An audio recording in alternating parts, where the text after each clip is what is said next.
Andy joined me after the 2-0 win over Barnet. First things first, you made a couple of changes today. What was the thinking and rationale behind them? I can lie, I can tell the truth, and I think the truth is I just didn't feel it was right in the week. And there's no criticism of one particular player who I took out or anyone.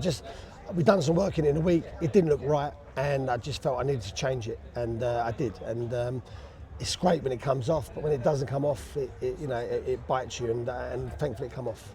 The reason I asked you that is because I've just given man of the match to Will Hondermark. I thought it was quality today, up and down the pitch, all over. And what's interesting is in pre-season, I thought you were using him more advanced, but today you had him back alongside Ashley in kind of like a 6/4.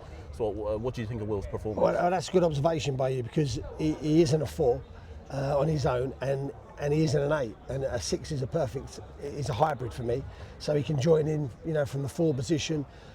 He done exactly what I brought into the football club to do. I felt like we was missing a bit of presence in the middle of the park, someone that can run with the ball, someone that can just break things up, and that's just the minimum he does. He done some good stuff today. The pass for the goal was fantastic.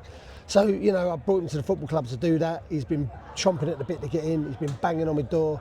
And there you go and play. And he's delivered. So I'm delighted for him. He's a really good signing for us. In a weird way, were Barnet a good test today? Because we've had some ding-dongs with them over the last few seasons. They've come up just behind us. Obviously, they finished second the year we came up. And they've just kind of almost got an experience of what we had last year, just coming up from the National League. So was it good to kind of see where your squad is at versus a team that's just coming up from the National League as well? Not so much that, but I think, Dean Brennan's teams are always a good test, aren't they? Let's be honest. We're always going to have a ding-dong with his teams. What surprised me is his comments in his interview, saying that he knows what we do. We're not going to play into the trap, and they did. So that surprised me a little bit. So that I was miffed by that. But look, it's always a tough game against Barnet and Dean's team, and thankfully we come out winning today. And of course, Nicky Kabamba comes on. Obviously, firstly, Michael Cheek scores. I'm glossing over it because Michael Cheek does what Michael Cheek does. You may want to touch on that. But Nicky Kabamba also coming on to against his old team and getting a chance. And actually, that continues what he was doing at the back end of last season, just kind of getting into the system and getting the goals. Yeah, look, let's go on Cheeky first. I mean, that was a well-worked set piece, and the lads have put some big sort of hours on working on all of our set pieces.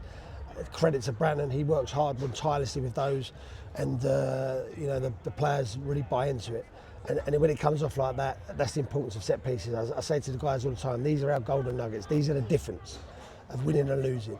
So that was great. And then Nicky come on. I wanted him to score. He's been so good pre-season. He's been so patient. He understands where we're at. I had him in my office Friday and to chat with him. He's frustrated, as you can imagine, same as Marcus Dianga. But we know they're all part of this bigger picture. And he come on today and scored a great goal, and I'm delighted for him. And in classic Nicky, that sums him up, Nicky. How respectful was he with his celebration? He had a good time at Barnet. They love him, and he was so respectful, which I admire him for. Last one, is this your best squad that you've had since being there, in terms of, I looked at the bench there and it's like you could bring on anybody in any position and really impact the game? Can I be honest with you, Mash? And I will be honest. We had a training session on this pitch Thursday, and the 11 that started on this training pitch Thursday were that bad that I was almost willing to change them for the other 11. I didn't, but it was that bad, and that just tells me that the ones behind are ready to play. And I'm in a blessed position. Me and the chairman, we spoke. What we was missing last year is the depth of squad. We still haven't got the depth of a lot of clubs, but we've got definitely more depth than we had, and I would go as far to say is you're right at the moment. It is a definitely better squad. Cheers, Andy. Thank you very much. Thank you.